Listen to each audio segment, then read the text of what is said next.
Given है 2012 की है, हम लिख देते हैं this is of 2012 end of March.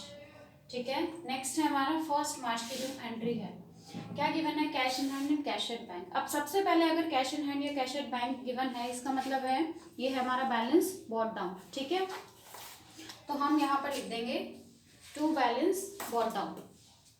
ठीक है, यहाँ पर आ जाएगा टू बैलेंस बॉट डाउन। मैं शॉर्ट फॉर्म में लिख रही हूँ, आप कंप्लीट लिख सकते हैं। ठीक है, तो फर्स्ट है हमारी कैश कितना है 2710 और बैंक कितना है हमारे पास 27,500 हो गई फर्स्ट एंट्री। थर्ड वाली receive from Subhash, simple entry है, सुभाष से हमें क्या हुआ है, कुछ मिला है, क्या मिला है, कैश मिला है। रिसीव फ्रॉम सुभाष, तो कैश अकाउंट डेबिट होगा क्योंकि हमारी रिसीट है। तो हम यहाँ क्या लिखेंगे, किस नाम से लिखेंगे हम यहाँ पर, सुभाष के नाम से, है ना। जिस भी वजह से हमें कैश मिलता है या जाता है वो हम लिखते हैं टू सुभाष, और अमाउंट हमारा हो जाएगा 3500। अब देखो कैश की बात हो रही है ना, तो मैंने कैश कॉलम में डाला है, यहाँ बैंक का कोई जिक्र नहीं है तो कैश में जाएगी। ठीक है, इस चीज का आपको ध्यान रखना पड़ेगा कि बैंक में जाएगा या कैश में। अब देखो fourth sold good for cash, यानी कि हमारे पास सेल हुई है और कैश आ गया है, तो ये भी एंट्री यहाँ पर होगी किस नेम से, टू सेल अकाउंट, और लिखेंगे बेटा हम पीछे।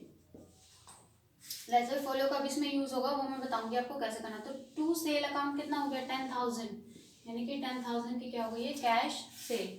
इसके बाद है पेड रेंट बाय चेक, यानी कि पेमेंट की बारी आ गई है, तो यहाँ पर भी सेम 2012 मार्च, और कितने मार्च की बात कर रहा है ये, पेड रेंट बाय चेक 7 मार्च को रेंट के लिए, सो बाय रेंट अकाउंट।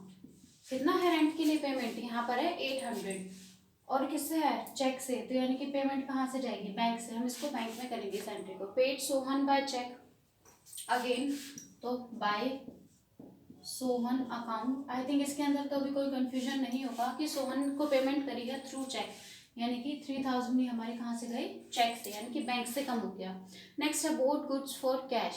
अच्छा, यहाँ पर बात हो गई है बोट गुड्स, यानी कि हमने परचेज करी है कैश में, तो क्या आ जाएगा यहाँ पर, बाय परचेज अकाउंट। जब भी हम परचेज अकाउंट करेंगे तो वो इधर ही आएगा, क्योंकि परचेज में हमेशा हमारा पैसा जो है वो बिजनेस के बाहर जाता है। 15,000 की है, किसमें आ जाएगा, कैश कॉलम में। ध्यान रखेंगे कैश की एंट्री कैश में, बैंक की एंट्री बैंक में।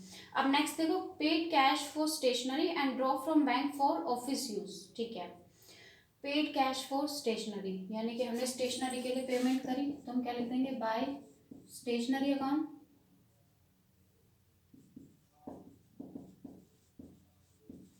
कितनी पेमेंट हुई है स्टेशनरी के लिए, 200, कैश में गई है, लिख दिया। अब 8,000 की एंट्री देखो, draw from bank for office use.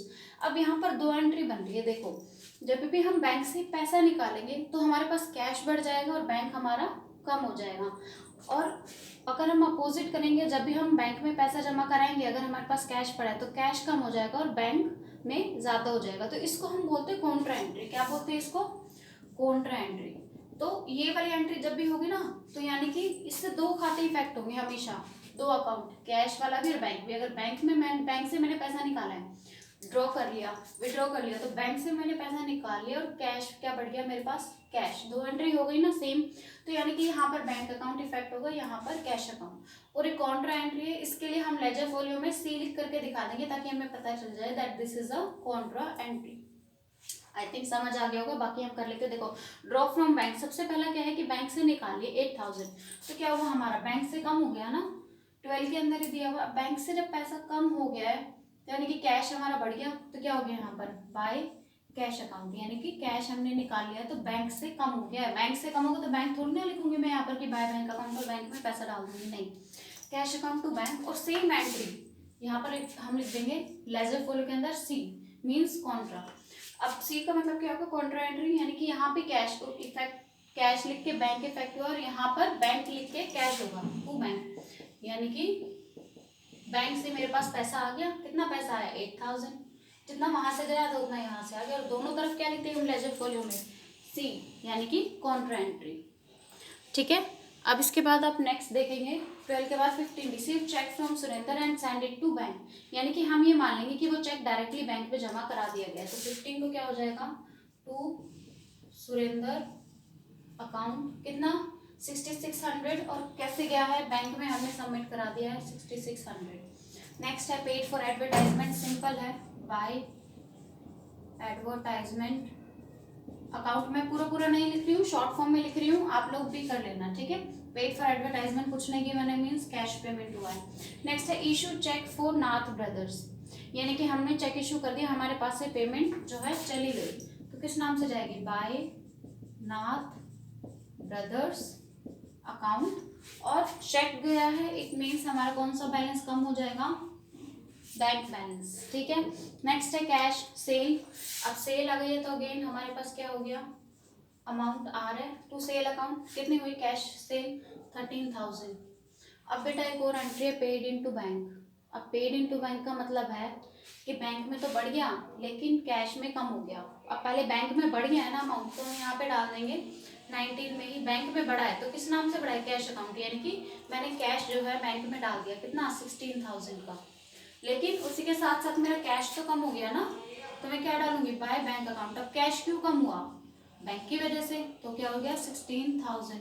अब ये बताओ यहाँ पर हम क्या लिखेंगे, C means this is also contra entry, ठीक है। चलो नेक्स्ट करते हैं बेटा। नेक्स्ट है हमारा 20, देखो जरा, receive cash from Vinod and send it to bank, यानी कि कैश रिसीव हुआ बैंक में सेंड कर दिया, तो क्या हो जाएगा, टू विनोद अकाउंट। कितना हो जाएगा, विनोद के नाम से हमारा हो जाएगा 2400, बैंक में जमा करा दिया मीन्स 2400, ठीक है। अब नेक्स्ट हम देखेंगे bought scooter and paid by cheque. Again यहाँ पर हो जाएगा पेड बाय चेक, किस लिए दिया, बाय स्कूटर, स्कूटर अकाउंट। कितना पेमेंट करा है चेक से, स्कूटर 18,000, तो यानी कि बैंक में हमारा कम हो जाएगा 18,000। अगला है सुरेंद्र चेक डिसऑनर्ड। अब देखो सुरेंद्र का चेक क्या था, चेक से हमें पेमेंट मिल गई थी लेकिन वापस से डिसऑनर्ड हो गया, यानी कि बैंक में पैसा जो है नहीं आया, तो वापस से क्या हो जाएगा, 15 वाली जो एंट्री है 15 डेट को, ये 25 डेट में चली जाएगी, अगेन बाय सुरेंद्र, ठीक है। ये अगेन चली जाएगी बाय सुरेंद्र अकाउंट, और कितना अमाउंट हमारा कम हो जाएगा, ठीक है, डिसऑनर हो गया और हमारे पास पैसा तो आया नहीं। नेक्स्ट है पेड सैलरी बाय चेक, तो 28 डेट में क्या हो जाएगा, बाय सैलरी अकाउंट। कितना हो गया है, चेक से करी है तो 7200। अच्छा नेक्स्ट मैंने इधर लिखा हुआ है, यहाँ पे देखेंगे पेड ट्रेड एक्सपेंसेस मीन्स 28 में बाय ट्रेड एक्सपेंसेस अकाउंट। अब बात ये है कुछ नहीं गिवन है, तो कैसे हमारा गया है अमाउंट कैश में। नेक्स्ट है कैश सेल, अगेन रिसिप्ट यहाँ आ जाएगी टू सेल अकाउंट। कितनी रिसिप्ट हो गई है, 9500 की, कुछ नहीं गिवन है means okay Contra entry, sorry ये यहाँ पर लिखेंगे हम लेजर फोलियो के अंदर, ठीक है। तो हमारी 2 कॉन्ट्रा एंट्री हो चुकी है अभी तक। अब देखो पेड इनटू बैंक, फिर से बैंक में पे करा, लेकिन कैसे पे करा, कुछ नहीं गिवन है मीन्स कैश कम हो गया और बैंक बढ़ गया। अब बैंक तो बढ़ गया है, क्यों बढ़ा, क्योंकि मैंने उसमें कैश सबमिट करा दिया है, तो ये हो गया 10,000। इसको ध्यान से सीखो बेटा, बैंक में बढ़ गया ना तो मैंने बैंक में डाल दिया, लेकिन बैंक में कब गया, जब मेरा कैश कम हो गया।